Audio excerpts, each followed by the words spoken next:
दस्तक के इस हिस्से में दस्तक दीजिए दिल्ली की उस राजनीति के खिलाफ जहां पर अपने अपने अधिकार क्षेत्र को लेकर जंग जरूर छिड़ी रहती है, श्रेय लेने की सियासत जरूर चलती रहती है, लेकिन दिल्ली की आबादी किसके भरोसे जिए ये कोई नहीं जानता। कभी देखिए यहां पर प्रदूषण से लोगों का जीना बेहाल होता है, कभी जरूरत से ज्यादा पानी से, कभी पानी की किल्लत से, कभी जहरीले पानी से, तो कभी करंट से। जहां पर जिस देश की राजधानी दिल्ली में सीवर का ढक्कन तक बदल दिया जाए तो उसका ढिंढोरा राजनेता पीटते हैं, वहां पर जवाबदेही के लिए कोई नेता, कोई सियासी दल तैयार नहीं है। इसीलिए आज दस्तक दीजिए ताकि दिल्ली के जो सियासतदान हैं वो जवाबदेह बने।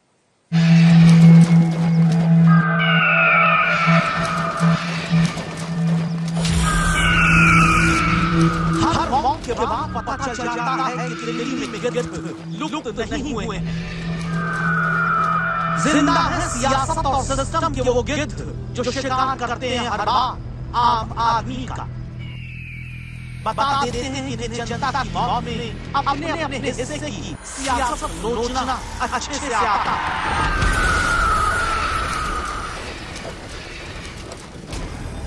जिन्होंने दिल्ली में डीएम-एसपी बनने की हसरत लिए पढ़ने आई, श्रेया यादव की चिता की आग ठंडी होने से पहले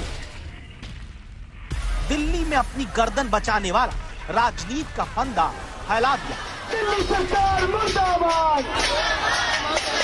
जिन्होंने दिल्ली में मार दी गई तान्या सोनी का शव अपने गांव औरंगाबाद पहुंचने से पहले तय कर लिया कैसे एक दूसरे को 3 मौत का जिम्मेदार बताकर अपनी सियासत की दुकान चलानी है, जवाबदेही से बचना है। दिल्ली सरकार की लापरवाही, यहाँ तक कि आपराधिक लापरवाही के कारण इन बच्चों ने अपनी जान गंवा दी। ये कोचिंग क्लासेस और लाइब्रेरी 20-20, 25-25 साल से चल रहे हैं और उस समय एमसीडी में 15 वर्षों से सत्ता पक्ष भारतीय जनता पार्टी का शासन था। ये नालों की सफाई कराने की जिम्मेदारी इनकी थी। पिछले 1 महीने से हम कह रहे हैं दिल्ली में नालों की सफाई नहीं कराई है, करा लो। गृह मंत्रालय को भी लिख के बता दिया कि ये चल रहा है दिल्ली के अंदर, तो भी एमएचए ने कोई कार्रवाई नहीं की। हर मौत देने वाले हादसे के बाद ये तमाशा देश देखता रहा है। गिद्ध भी जिन्हें देखकर शर्मा जाएं। ये खबर देश की राजधानी की उसी राजनीति पूरे साल का हिसाब देख लीजिए। नवंबर से जनवरी तक सर्दी में प्रदूषित हवा राजधानी में न जाने कितनों को मार देती, लेकिन दिल्ली में आप और बीजेपी एक दूसरे पर पराली जलाने, लापरवाही का ठीकरा फोड़कर ऊंची उड़ान सियासत में भरते हैं। अक्टूबर और नवंबर के महीने में छठ आता है। दिल्ली से गुजरती यमुना के काले पानी में जहर का सफेद झाग नजर आता है। दिल्ली सरकार जिम्मेदार बीजेपी को कहती है, बीजेपी कहती है नाले तो साफ आपने नहीं कराए। मार्च से जून तक गर्मी में दिल्ली वाले पानी को तरसते हैं, तब भी सियासत यही होती है। पानी बीजेपी शासित राज्य नहीं छोड़ रहे, पानी आम आदमी पार्टी नहीं दे पा रहे। जुलाई से अगस्त बारिश में दिल्ली डूब जाती है और फिर बीजेपी कहती है जिम्मेदार अरविंद केजरीवाल, आम आदमी पार्टी कहती है जिम्मेदारी केंद्र सरकार की। देश की राजधानी में सत्ता और अधिकारों की चक्की चलती है। एक पार्ट दिल्ली की आम आदमी पार्टी की सरकार जिसका राज एमसीडी में भी, दूसरा पार्ट एलजी का जो केंद्र सरकार के प्रतिनिधि। नतीजा 2 पाटन के बीच दिल्ली में साबुत बचा न कोई।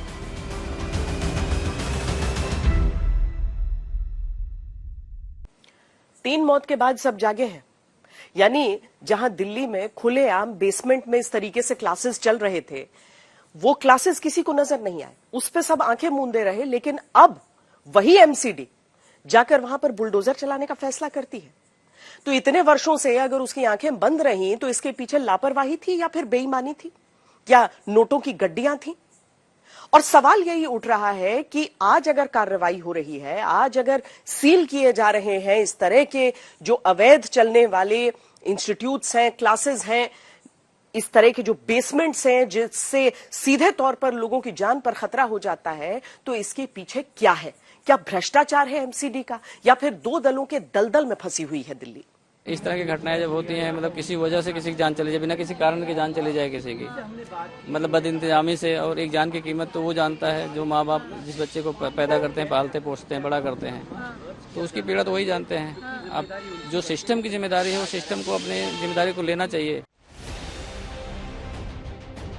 जिम्मेदारी 27 तारीख की रात जब दिल्ली में बेईमानों को पैसा खिलाकर राउज आईएएस कोचिंग सेंटर के बेसमेंट में बनी अवैध लाइब्रेरी में भरते पानी से जान बचाकर छात्र निकलते दिखे, ये तब का वीडियो है। और बस इन्हीं लोगों की तरह श्रेया, नेविन और तान्या नहीं निकल पाए, वो भीतर बेसमेंट में भरते गए पानी में डूब गए।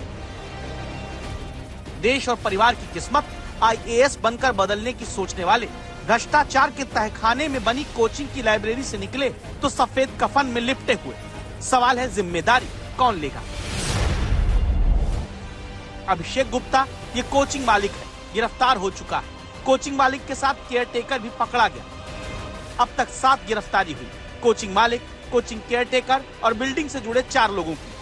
यहाँ तक कि दिल्ली पुलिस ने उस कार के ड्राइवर तक को गिरफ्तार कर लिया जिस पर तेजी से अपनी गाड़ी निकालने के दौरान सड़क पर भरे पानी में तेज बहाव आने से कोचिंग का गेट टूटने और बेसमेंट में पानी भरने का आरोप तक लग गया।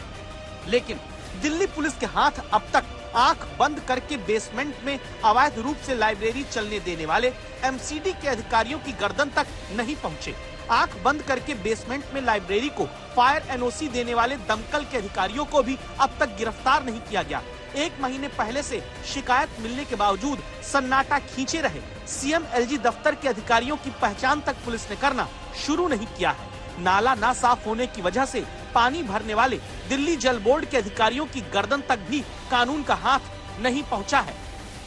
एफआईआर में बकायदा साफ साफ ये लिखा है कि कोचिंग ऑनर के अलावा जो यहाँ के ड्रेनेज सिस्टम देखते हैं, बिल्डिंग मैनेजमेंट जिनको जो लोग देखते हैं, उनकी जिम्मेदारी, और खुद कबूल किया है जो अभिषेक गुप्ता है ऑनर, उसने जब गिरफ्तार किया तो पुलिस ने उससे कागज मांगा कि बेसमेंट में आप लाइब्रेरी चला रहे थे, उसका कागज है, उसने साफ इनकार कर दिया। उसने कबूल किया कि बेसमेंट में जो वाटर ड्रेनेज सिस्टम है वो बिल्कुल नहीं था, तो उसने खुद एक्सेप्ट कर लिया। जानलेवा ये लापरवाही, लेकिन करप्शन, कटमनी, इन सब की वजह से यहाँ पर वाटर लॉगिंग है। आसपास के लोग आरोप लगाते हैं कि जब भी उनको यहाँ पर ये शिकायत दी जाती है कि यहाँ पर बड़े पैमाने पर जल जमाव हो गया है तो अधिकारी रिश्वत मांगते हैं। इसीलिए दस्तक देती इस बात को नोट कर लीजिए कि 3 नौजवानों की मौत का गुनहगार सिर्फ कोचिंग मालिक नहीं है, बल्कि दिल्ली की वो सियासी अव्यवस्था का दलदल है जिसे हादसे के बाद पल्ला झाड़ना आता है, जिसमें इस बार दिल्ली की एमसीडी,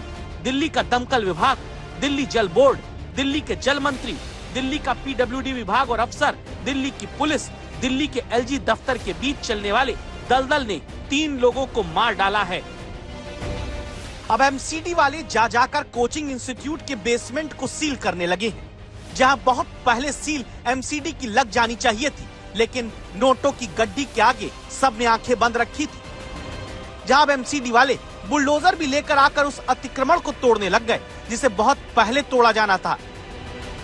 संवाददाता अरविंद ओझा ने इसीलिए तय किया कि दस्तक देना जरूरी है, पूछना जरूरी है कि अब तक क्या 3 मौत का इंतजार दिल्ली एमसीडी के अधिकारी करते रहे।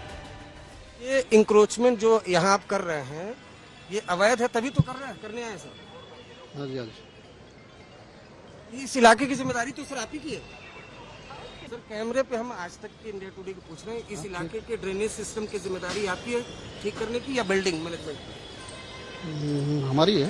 आप ही की है ना। तो आपको मालूम है कि आप भी इसमें आरोपी हैं, एफआईआर दर्ज है। क्या नाम है आपका सर? मैं अपना काम कर लूँ सर। उस वक्त कॉल आई थी आपके पास? मैं अपना काम कर लूँ उस वक्त आप सर, ये आप कैमरे पर हैं, आप ये बताइए सर। मैं अपना काम कर लेता हूँ प्लीज। ये देखिए अपना काम कर लेते हैं, लेकिन पहले इन्होंने अपना काम नहीं किया। पहले काम कर लेते तो शायद इतना बड़ा हादसा नहीं होता। एमसीडी, इसकी मेयर है शैली ओबराय जो आम आदमी पार्टी से आती है। एमसीडी में कमिश्नर है अश्विनी कुमार, इनकी नियुक्ति केंद्र सरकार करती है। एमसीडी ने 2021 में कंप्लीशन कम ऑक्यूपेंसी सर्टिफिकेट दिया। इसमें लिखा गया कि बेसमेंट स्टोरेज के लिए है, यानी यहाँ गोदाम होना चाहिए था जहाँ लाइब्रेरी चल रही थी। एमसीडी के जेई, एई और बड़े अधिकारी से लेकर कमिश्नर तक ने क्या कभी झांक कर यहाँ नहीं देखा कि दिल्ली की कोचिंग के बेसमेंट में जान लेने का खेल चल रहा है, वो भी छात्रों से ही पैसा लेकर। पार्षद से लेकर मेयर तक जो एक एक सीवर का ढक्कन लगाकर भी क्रेडिट लूट लेते हैं, बेसमेंट में चलती मौत की लाइब्रेरी से अनजान बने रहे।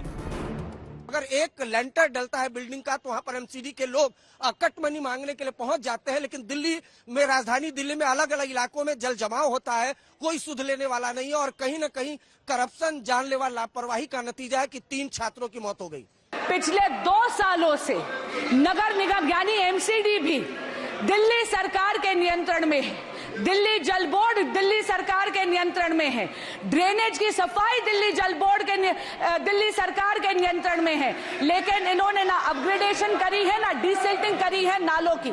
एक भी अधिकारी सिर्फ एलजी संचालित करता है उसको, इसलिए हमारी बात सुनने के लिए तैयार नहीं मानव। मैं निवेदन करना चाहता हूं उसकी जांच कराइए मानव, और जो अधिकारी दोषी हैं जिन्होंने बार बार कहने के बावजूद, हमारे मंत्रियों के कहने के बावजूद कार्रवाई नहीं की, उनके ऊपर कार्रवाई करनी चाहिए। कोई कोचिंग वाला पैसा खिला देगा तो बेसमेंट में लाइब्रेरी, कोचिंग क्लासेस सब कुछ चलते रहते हैं। दावे जरूर हर तरफ से किए जाते हैं, लेकिन नाला तक दिल्ली में साफ नहीं किया जाता। और इससे क्या, एक युवा की जान करंट लगने से चली जाती है, 3 युवाओं की जान बेसमेंट में लाइब्रेरी में होने के कारण चली जाती है। ये सब कुछ अगर दिल्ली में चल रहा है तो आखिर कब तक? सियासी तमाशा चल रहा है। बीजेपी के पार्षद एमसीडी में हादसा नहीं हत्या का पोस्टर लिए खड़े। आम आदमी पार्टी के पार्षद बीजेपी के 15 साल वाले एमसीडी के शासन की याद दिलाते हैं। सदन हंगामे में स्थगित हो गया। तमाशा अब बाहर शुरू होता है। बीजेपी पोस्टर, बैनर, ढकली, माइक लेकर प्रदर्शन करती है। बीजेपी के पार्षद दिल्ली जल बोर्ड संभालती मंत्री आतिशी और मेयर शैली ओबराय का इस्तीफा मांगते हैं। पीछे ही कांग्रेस के पार्षद मेयर का इस्तीफा मांगते हैं। एमसीडी से दूर भी 3 मौत का सियासी मंच बना दिया गया। आम आदमी पार्टी का दफ्तर घेरने के लिए बीजेपी कार्यकर्ता निकलते हैं। पुलिस पानी की बौछार करती है। बीजेपी को लगता है ये मौका है, पार्टी दम दिखाएगी।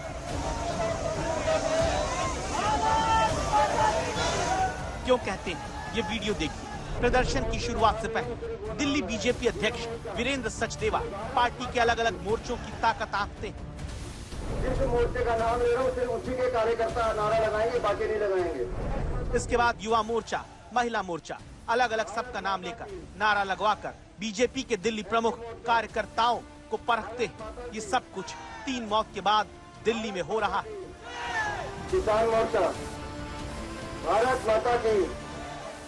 जहां केजरीवाल सरकार को चूड़ी थाली दिखाकर दिल्ली में बीजेपी सवाल करती है।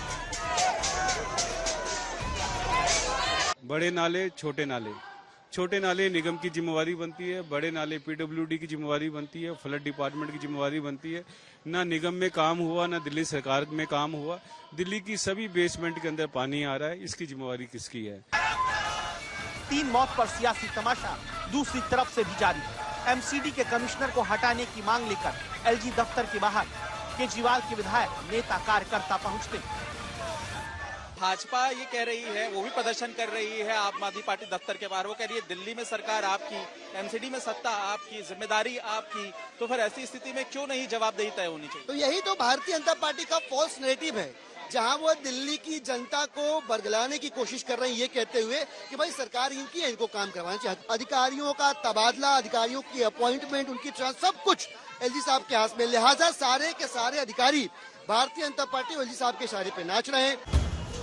मौत को सियासी तमाशा बनाने वाले हर दल के ये नेता, कार्यकर्ता तब कहां होते हैं जब दिल्ली में जान लेने वाली कोचिंग के इलाके में पहले भी पानी भरता था। 3 मौत से पहले अगर पार्टियां जाग जाती, सियासत का ड्रामा ना करना होता। ड्रामा इसलिए क्योंकि सब ने मिलकर सिस्टम को जानलेवा बनाया है। दिल्ली का दमकल विभाग, जिसके डीजी अतुल गर्ग हैं, दिल्ली फायर सर्विस ने तो हादसे के 18 दिन पहले ही राउस कोचिंग को फायर एनओसी दी थी। कैसे दे दी थी? क्या खुद आकर चेक किया था? क्योंकि फायर एनओसी में लिखा था बेसमेंट में गोदाम है, लेकिन वहां लाइब्रेरी चलती रही। दमकल विभाग का काम था एमसीडी की गाइडलाइंस के मुताबिक जो एक्टिविटी मंजूर है, क्या वही हो रही है, ये देखा जाए। लेकिन यही नहीं देखा गया। जिम्मेदारी दिल्ली जल बोर्ड की है। मंत्री है आतिशी, सीईओ है अनर बसु। जल बोर्ड की जिम्मेदारी है सीवर साफ करने की। वो साफ होता, पानी सड़क पर नहीं भरता। सड़क पर पानी न भरता तो बेसमेंट में नहीं जाता। जिम्मेदारी दिल्ली सरकार में शहरी विकास मंत्री सौरभ भारद्वाज और स्थानीय विधायक दुर्गेश पाठक की भी, क्योंकि एमसीडी के अधिकारियों की लापरवाही मंत्री ने देखी नहीं। विधायक से शिकायत होती रही, दावा है ध्यान नहीं दिया गया। छोटी छोटी चीज पर क्रेडिट लेने वाले बड़ों पर ठीकरा फोड़ते हैं, जैसे अभी नालों की सफाई पर ठीकरा एलजी दफ्तर के ऊपर फोड़ा गया। और जिम्मेदारी एलजी की भी तो है, जो सारे अधिकारियों को निर्देश देते हैं, लेकिन उन्हीं के अधिकारी क्या नहीं सुनते? अधिकारी सुनते होते तो नाला साफ होता, अधिकारी लचर रहे तो क्या एलजी की जिम्मेदारी नहीं मानी जाएगी?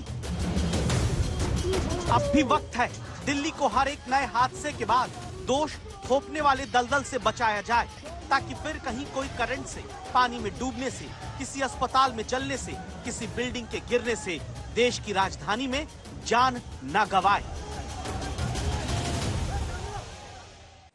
दिल्ली की समस्या क्या है? दिल्ली की समस्या ये जो है वो सुलझेगी कैसे, इसीलिए आज तक दस्तक देता है। दिल्ली की समस्या की सबसे बड़ी वजह है शासन को लेकर स्पष्टता न होना। दिल्ली में कुछ अच्छा हो जाए, श्रेय सबको चाहिए, जनता की जान जाए, जवाबदेही को कोई तैयार नहीं। जरूरी है कि दिल्ली में शासन की अस्पष्टता का स्थायी समाधान किया जाए। जनता को भारत की राजधानी में सत्ता के दो ध्रुवों की चक्की में पिसने के लिए न छोड़ा जाए।